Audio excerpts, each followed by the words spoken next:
We owe it all to Andy Warhol and to Anita Bryant.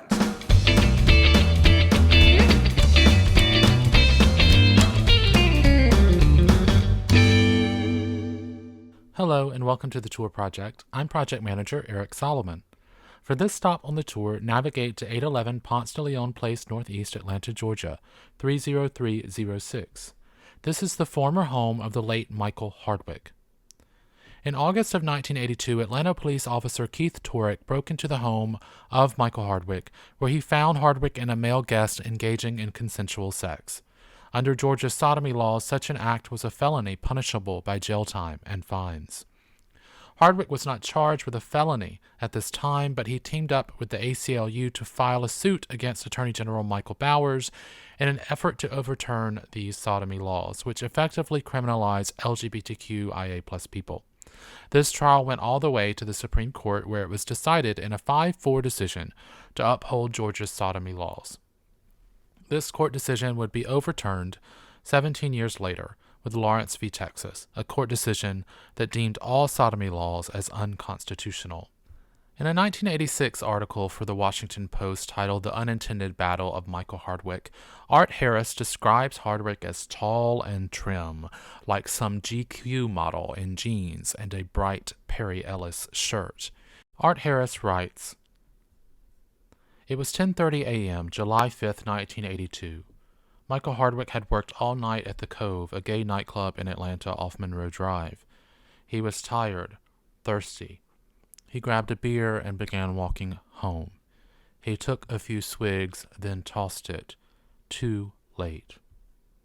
Harris goes on to describe the full narrative of events that resulted in Patrolman Keith Turek, a 2-year police veteran, knocking on Michael Hardwick's door shortly after that first encounter when Hardwick was walking home from the Cove on July 5, 1982. Though the Supreme Court would not rule in Michael Hardwick's favor with Bowers v. Hardwick in 1986, the case energized the movement both in Atlanta and across the country.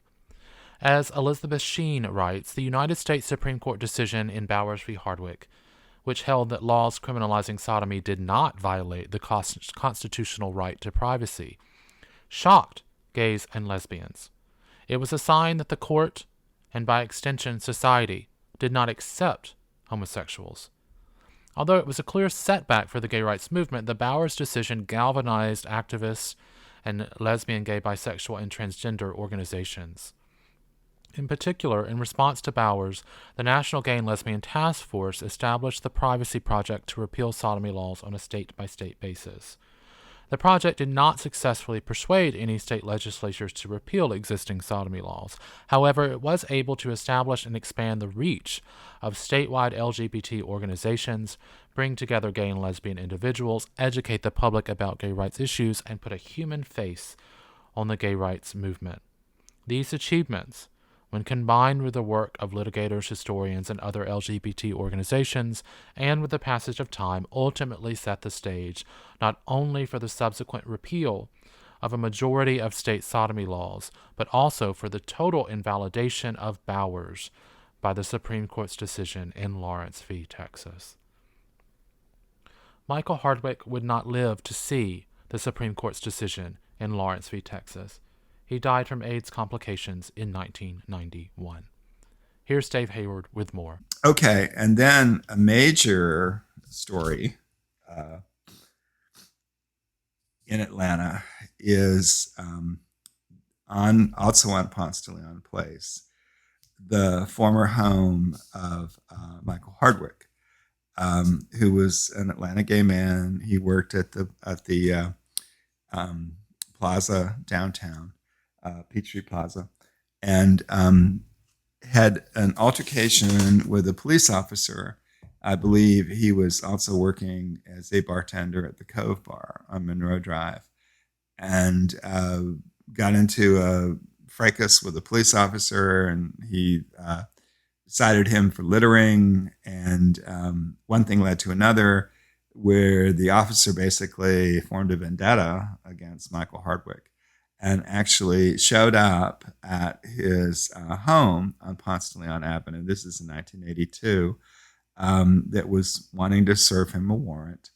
And Michael's roommate answered the door, and the police officer said, "I came to, serve these papers to Michael Hardwick." And the roommate told him, he said, "Well, Michael's bedroom is down the hallway." So he let the police officer into the house. The police officer walks down the hallway, walks into Michael's bedroom, and Michael Hardwick is in bed with another man. And the officer promptly arrests him on the basis of violating Georgia's sodomy law. So, what I love to tell people about this is, why was this the perfect case? Because any other time that anyone had ever been arrested for violating Georgia's sodomy law against same-sex relations was because they would be two men who would be in a park or in a men's room or something like that. In other words, a public place. Well, in this case, this was in the privacy of Michael Hardwick's home in his own bedroom, obviously with a consensual partner.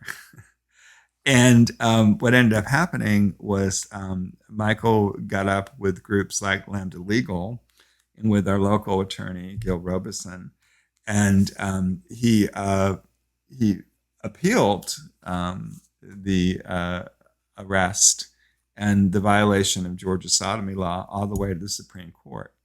So this is very historical. It's Attorney General Michael Bowers, Attorney General of the state of Georgia, versus Michael Hardwick. Went to the Supreme Court in 1986. And what I recall especially is that we as activists really thought that we had this in the bag, that there was no way that the Supreme Court was going to rule in favor of the sodomy statutes, given that a person was arrested in his own home, in his own bedroom. Well, unfortunately, the Supreme Court did uphold Georgia's sodomy statute. And by doing so, they upheld the sodomy statutes of every state that still had them. And it was a devastating blow.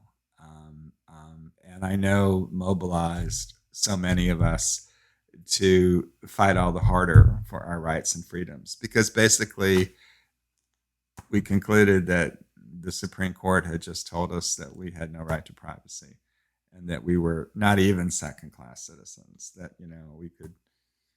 it's basically fair game. And of course, this figured very much in terms of Winston Johnson's story, because as a result of the Supreme Court decision, he finally came out in so many words to his good friend, Coretta Scott King, and said, we really need somebody to stand up for us and speak up for us. And so will you please do so? And she agreed to do so. So that's the thing, is that when things like that happen, there is always some kind of silver lining. And also the Supreme Court decision, the June 1986 Supreme Court decision, led directly to the second National March on Washington for lesbian and gay rights in October of 1987. And our local leaders, Maria Elena Dolan and the late Ray Kluka, were arrested the day after the march because they had massive civil disobedience on the steps of the Supreme Court, and were dragged off of the steps of the Supreme Court for protesting the Bowers versus Hardwick decision. Thank you for joining us on this stop of the Tour Project. For more information, visit tourqueeratlanta.org. That's TUOR, queeratlanta.org.